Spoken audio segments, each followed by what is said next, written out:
Clock. Tim Brando joins us with Craig and Paul. I'm David Smoak, 365 Sports. How many Hail Marys have you done? Oh, I've had a few, but I would say no more than a few, probably a handful. A couple at halftime. I think one other. I had a Arkansas LSU game where Mettenberger was quarterbacking back in 2013. As it turned out, Smoak, this was going to be I didn't know it, this was going to be the last game that I would call for CBS in college football. I didn't know it at the time, but it was. It was the weekend of the Alabama. LSU's playing Arkansas, and Alabama's playing Auburn. So it's the last weekend of the regular season, and it's the game for the boot. And Mettenberger, the transfer from Georgia, who's played in the NFL some. I think he was with the Titans at one point. He got hurt, left the game, and a freshman named Anthony Jennings came in the game. They got the ball at the 1-yard line. Poor Brett Bielema could not buy a win against LSU, and I think it helped end his career in Fayetteville. But Jennings took his team from the 1-yard line all the way into the end zone, and he threw a bomb. I guess technically you'd say there was time remaining when they scored, but they weren't supposed to score. Doral was the recipient of the touchdown pass for LSU, very, very late, only seconds left. I think they may have kicked the ball off, but that was the most recent one up until the one that we had back on Thursday night. That was incredible, and certainly we didn't have the build-up to it with the kind of emotion. Yeah, that was a trophy game for LSU and Arkansas, but this one was, in a lot of ways, Dana Holgorsen had to have that game. If you look at his schedule moving forward, he probably had to have that game to hold on to his job, and to be trying to get his first conference win against West Virginia, the team he left to go to Houston. I mean, there's a lot of raw emotion with that. I mean, big time emotion. Players knew it. He certainly knew it. And I don't know that I've ever seen a situation in any game I've ever called where one team scores on a 50-yard play unexpectedly. They're trying to get in field goal range, and they get a 50-yard touchdown with 12 seconds left. And then because of a celebration penalty, they give up. They yield about 20, 25 yards. Without that penalty, they don't get the ball in position to run a play, get the ball to midfield, and then have a chance to heave it to the end zone. So a lot of things had to happen there, and did, for Houston to win that game. And who knows what that might mean for them emotionally moving forward.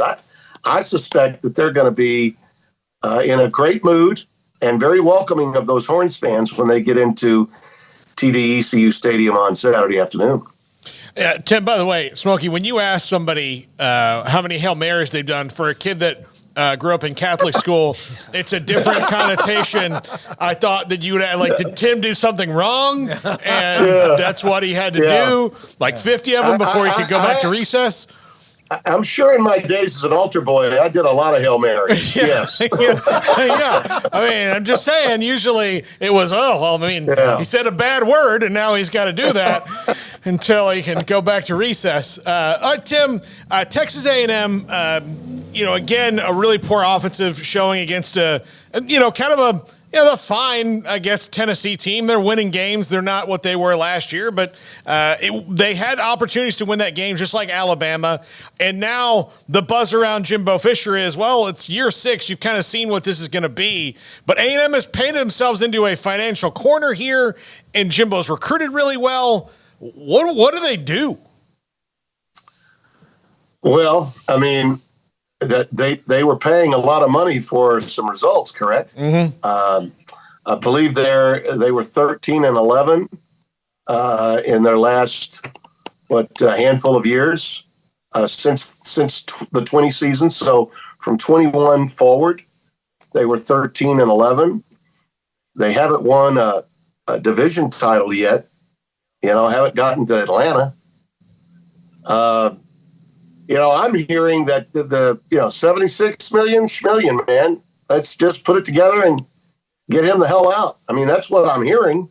I don't know maybe that's A&M booster bravado talking more than anything else. He was, one of the things about Jimbo, he didn't just fall off a turnip truck. He's been an outstanding coach. Now, people say, well, yeah, but he rode Jameis Winston to his only title. Look, he helped Nick Saban get LSU where it got. I don't think Nick could have gotten LSU to the 03 championship or even the 01 SEC championship without Jimbo as his offensive coordinator. But the mistake here, I guess, to some extent for Jimbo was stepping back and allowing Petrino to be his play caller, because one of the reasons you pay him that kind of money is because he can recruit, and he still can recruit, no doubt about that. I mean, that's the one thing that you can say of the three major areas, priorities that you have in mind when you hire Jimbo Fisher. Recruiting and play calling are two of the three on the list. And the third, part of it would be experience, as one of only 5 active coaches that has a national championship. Well, now the new smell of that last title is kind of worn thin. And now he's given up the play calling. So, you can't put that into the mix with the 9.5 mil per. So I think in a lot of ways, Jimbo's kind of lost some of his luster in terms of being worthy of that kind of revenue. But I think that if A&M's money is smart money, I think it stays with him. But I don't think it's smart money. I don't think that kind of money is ever really smart. Okay, so I think they're going to come up with a huge buyout, get him out of there, and start all over again. That's my opinion. I don't think it's necessarily what I would advise them to do, because like I said, I believe Jimbo is still a good coach. He's just in a pickle right now, in a really bad spot, because he's failed to produce in what is the toughest division of college football. And it's still a very tough division. None of those teams are what they were. LSU's not, Ole Miss is not, Alabama's not, but neither is A&M. Okay, it's still a tough job. Very tough job. And it's only going to get more difficult with Texas and Arkansas. When you think about Texas now with Arkansas, but adding Texas and Oklahoma into that mix, and you don't expect Arkansas is probably one of the greatest losingest teams I've ever seen. That's not a bad club. They almost beat Alabama in the fourth quarter. If they don't have a turf monster that eats up the running back on a third down play, that could have scored a touchdown on that play, they might have done to Alabama what Stanford did to Colorado last week. So it's still a very difficult job. It really is. Yeah, and how about wait a year, let him play Texas, and then if he loses, you've really got reason to let him go. And if he wins, then you might love him again, right? I mean, that game's going to be such a swing game there. It really is. Yeah. It really is. So, Tim, as you're well aware, being in broadcasting, there's a lot of hype for these games, and it's hit or miss on whether they live up to them or not. But last weekend, Oregon and Washington certainly seemed to live up to the hype and then some. Just your thoughts on, a game where you lost, if you're Oregon, but I also don't feel like you probably feel like you're that far off from being on the other side of things, obviously. So what did you make of the Ducks and Huskies? Well, how many people did you hear saying prior to last week's game when we were propping up Washington, ranking them fairly high? I think I put them around 5 or 4 last week in my top 10, somewhere in there. Well, they haven't played anybody. Yeah. So you say that about Washington, but you wouldn't say it about Michigan, and you wouldn't say it about Georgia. Why? Because they've got brand names that Washington doesn't have. I would submit that in the last 15 years, the two biggest brand names in the Pac-12 in terms of productivity are Oregon and Washington in that order. Okay, so what did they do when they finally played a team that was really up to competing with them? They won, and it was hard. Beating Oregon was not easy. So Oregon gained some street cred from that defeat. Now, the issue for me with Oregon is, as good as they are, I don't know that they're the best in the state. I've just seen Oregon State 2 of the last 3 weeks. They look awfully good. I mean, that's a UCLA team that's playing better defense than anybody else in the Pac-12. They're playing better defense than Utah statistically, and that's a hard thing to do. So Oregon State they're a dynamite team, and they're going to close with guess who? They're going to close with Washington and Oregon, and that'll be their season. That's how they finish their year. The Pac-12 could cannibalize itself again. I mean, it could. Potential for it is there. But, oh, boy, if it does wind up being a Pac-12 rematch between Washington and Oregon, all the other leagues better come to grips with the fact that the Pac-12 is going to get at least one in to this field of four. And probably the only league right now that has a chance of getting two would be, in my opinion, the Pac-12. Yeah, it will be. It'd be interesting, Tim, as well, because the SEC, when they've been eating themselves alive, when they were top heavy, Yeah. but they could do that. Do you think that those in the college football playoff committee will understand that it also can happen in another conference? They should. I mean, they absolutely should. I was just talking to some friends of mine. I was on a show in East Lansing just a short time ago, and the question about the Big Ten's prowess this year came up. And I said, well, I think that you got a lot of teams in transition with coaching changes. I thought Wisconsin under Luke Fickell would be improved enough by now to be able to handle Iowa at home. They couldn't. The fact that Iowa has struggles to score 17 points in a game and yet might be the fourth best team in the league doesn't help the credibility of the Big Ten right now. I mean, it really is Penn State, Ohio State, and Michigan. No one in the West has any credibility because Iowa is so bad offensively that when you get them out of that division, they're not going to fare particularly well. I think in the SEC, you've got Alabama underperforming, LSU, a historically bad defense, with probably the best offense in the conference and maybe the best offense in the country. That everyone's sleeping on them now since they lost to Ole Miss and got a second loss. They're going to play Alabama in 2+ weeks. And I'm not sure Alabama's going to beat Tennessee this week. Okay.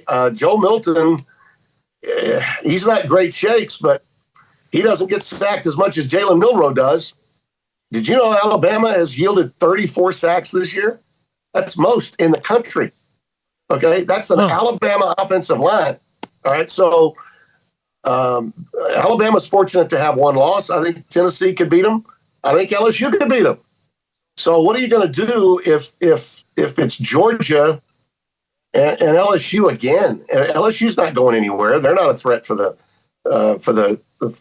top four spots. Not this year. I don't see it. I really don't.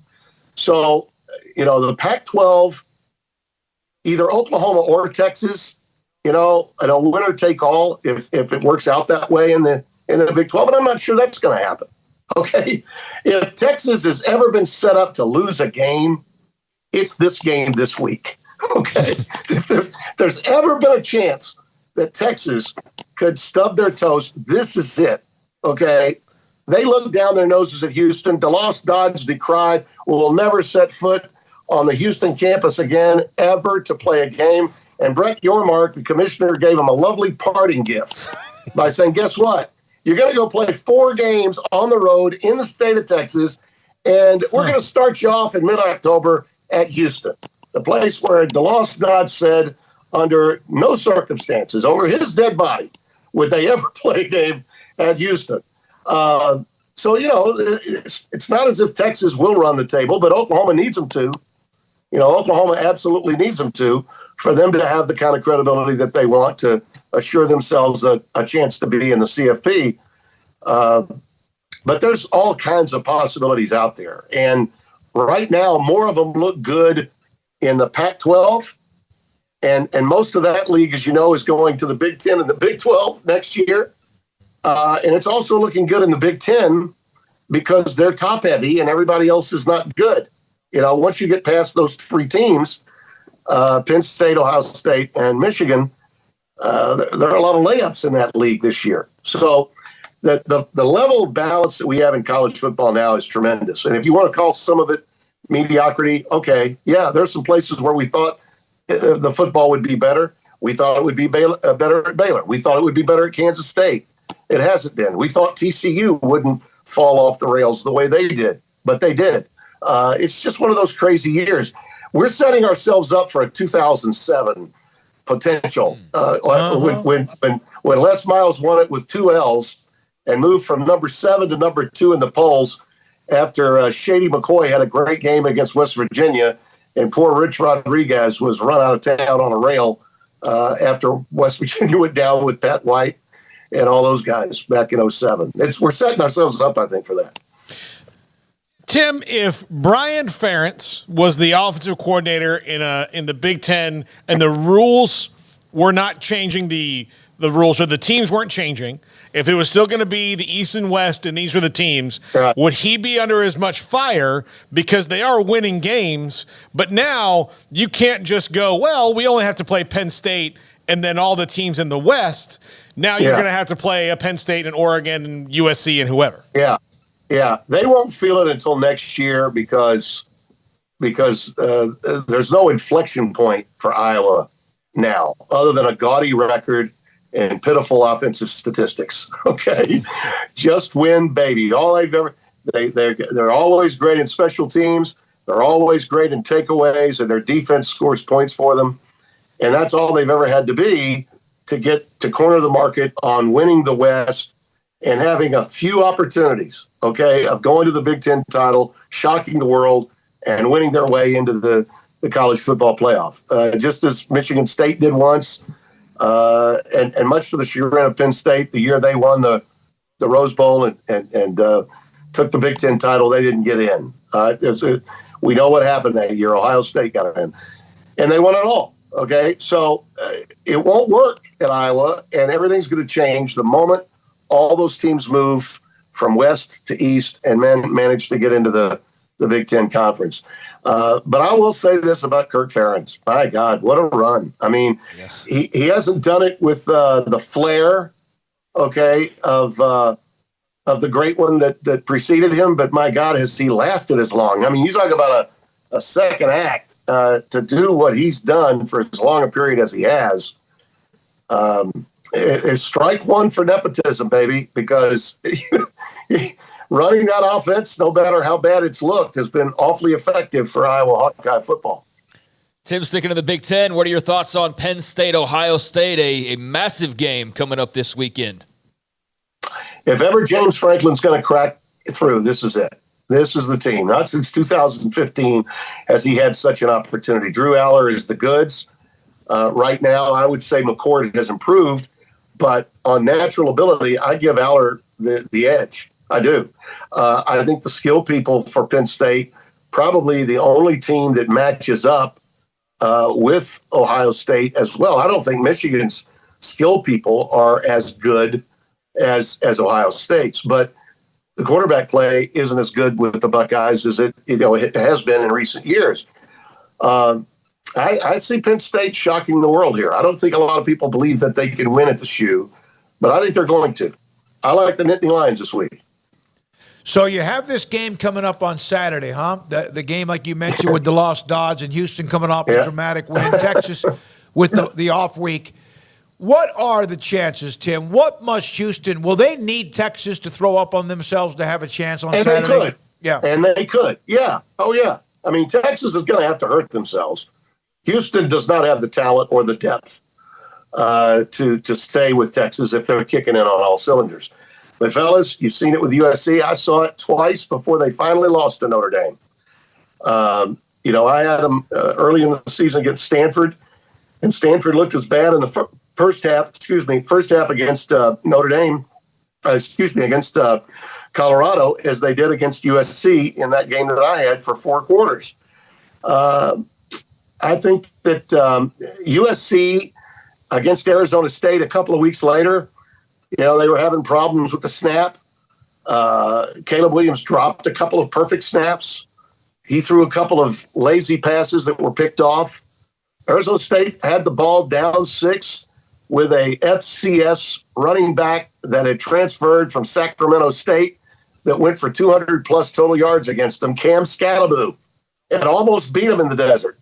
So what they did against Notre Dame and how they blew up in that game and their defense just caved should not have surprised anybody. I mean, should not have surprised. Now, it was perfect timing for Notre Dame. Marcus Freeman can send them a thank you letter, thank you card, because it looked great to his alumni after the debacle at the end of the game with Ohio State. But Texas has had historically, they have made the same mistakes when they've not been able to handle a full cup of success that USC clearly could not handle with a full cup of success last week. All right.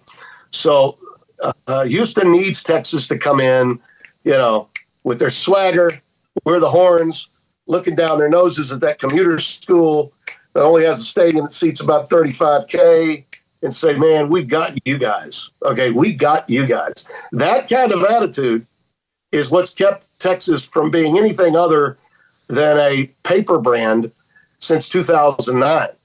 They've had those moments. And I don't care who the quarterback was. Okay, could have been Ellinger, could have been, you name the quarterback post Colt McCoy. They've had those moments. They can't afford to have that against Houston, or Houston has enough personnel to step up and beat them. Do the Cougars need some help? Yeah, they do. They absolutely need some help. What I'm sure Houston wants to do is control the ball as much as possible, and that's what Dana's team has been working on all year, getting a run game going. Donovan Smith, as you know, can run the football. I think he will have some designed quarterback runs. And I think you'll see Dana at the point that he needs to turn it up.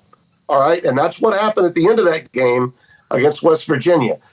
Even though they were trying to run the football and control possession of that game, because West Virginia could light it up and score quickly too, when he went back to his old way of doing things and went back to the air raid and allowed Donovan Smith to have the level of confidence in his own game to make throws, he made 16 in a row. And if you recall that call of mine, it was he's completed 15 in a row. He needs one more. Yep. And if he completes it, it's for the game. And it was. I don't know of a team that can come in riding higher with more optimism that's an underdog this week than Houston. It all sets up so beautifully for them. Dana just got the win that he needed in the Big 12 against the team that he left that was gunning for him.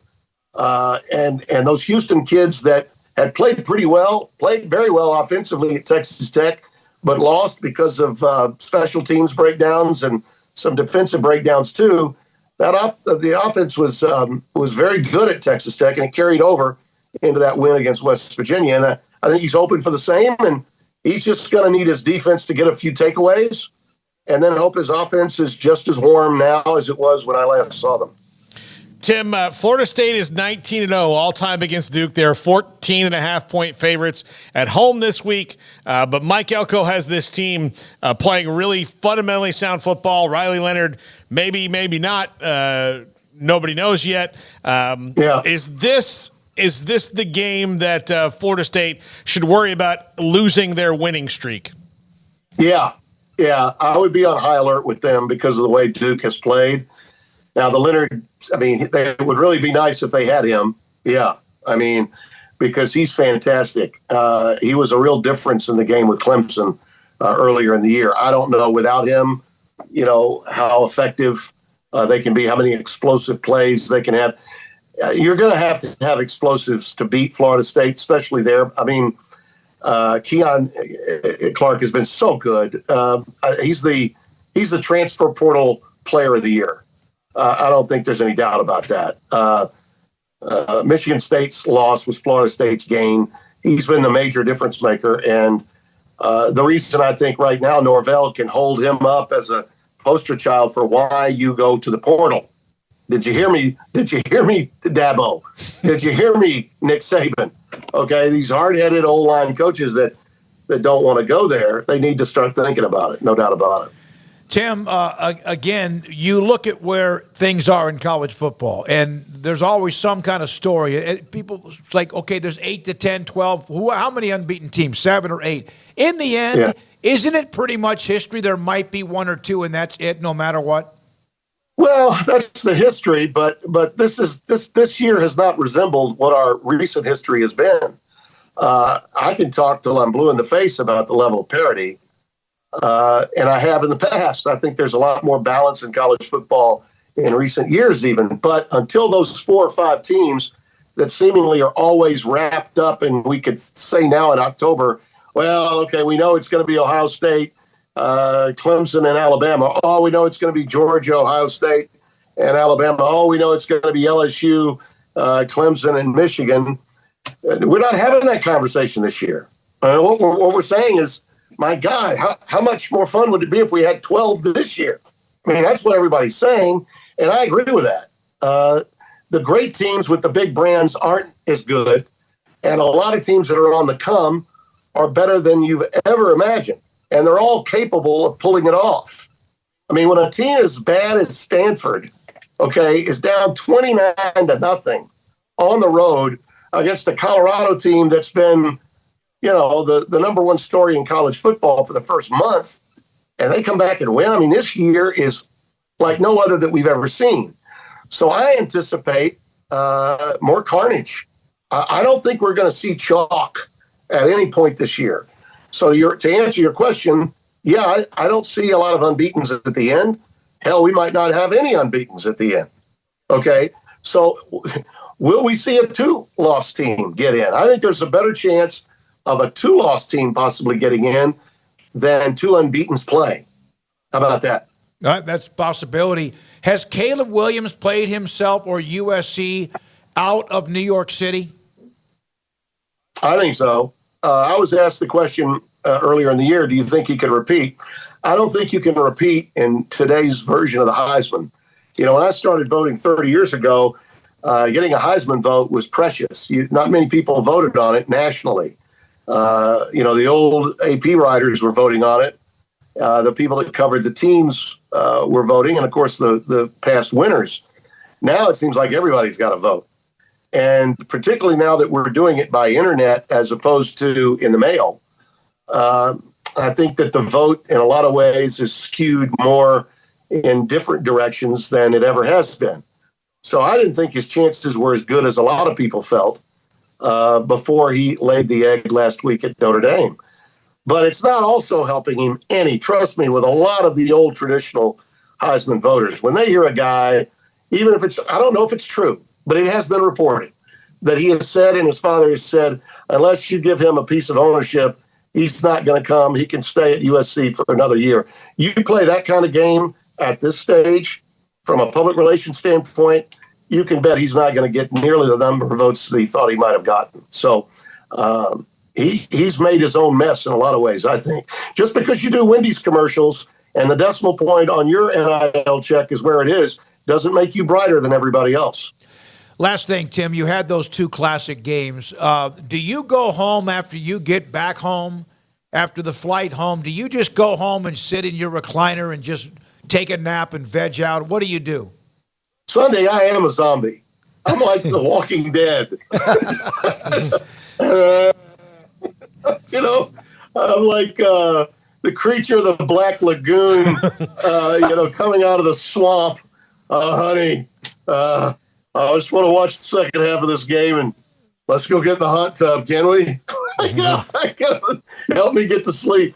I don't feel taxed at all during the 2 games in 3 days or the 2 games in 2 days deal. I don't. Where you do feel it is on that after you get off the red eye home. You hustle to a flight at about 12:30 in the morning on the West Coast, whether it's in San Francisco or Portland or LA. And you come through either Houston on United or DFW on American, or hell, I've even done it flying over Chateau Brando, going to Atlanta on Delta. When you get back home, you feel it. That's when you feel it. And then after about an 11-hour sleep Sunday night into Monday, I'm good to go. I'm fired up to find out where the next one's going to be. And, don't be surprised. I know we're going to do 2 the weekend of Thanksgiving. We may do another 2 here in the next few weeks because of the number of games that Fox has.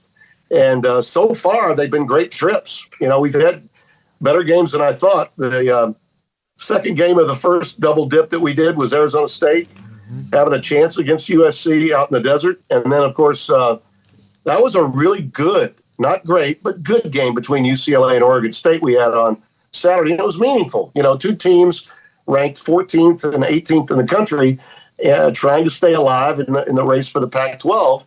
And the viewership's been outstanding. The ratings are up everywhere, even those Pac-12 after dark games. We had over 3 million people watching that SC Arizona State game a few weeks ago, and we had just under 2 million watching the UCLA game, which, given the fact that it was opposite Notre Dame and USC, that was a pretty good number. So more people are watching college football, fellas, than ever have, and that's a good thing. Tim, great job. Congratulations on the weekend you had. Good luck with Saturday's game, Texas and Houston. We appreciate it, as always, with your knowledge, experience, and also the backstories and storytelling. Have a great week. See you. See you in a couple of weeks. Tim Brando.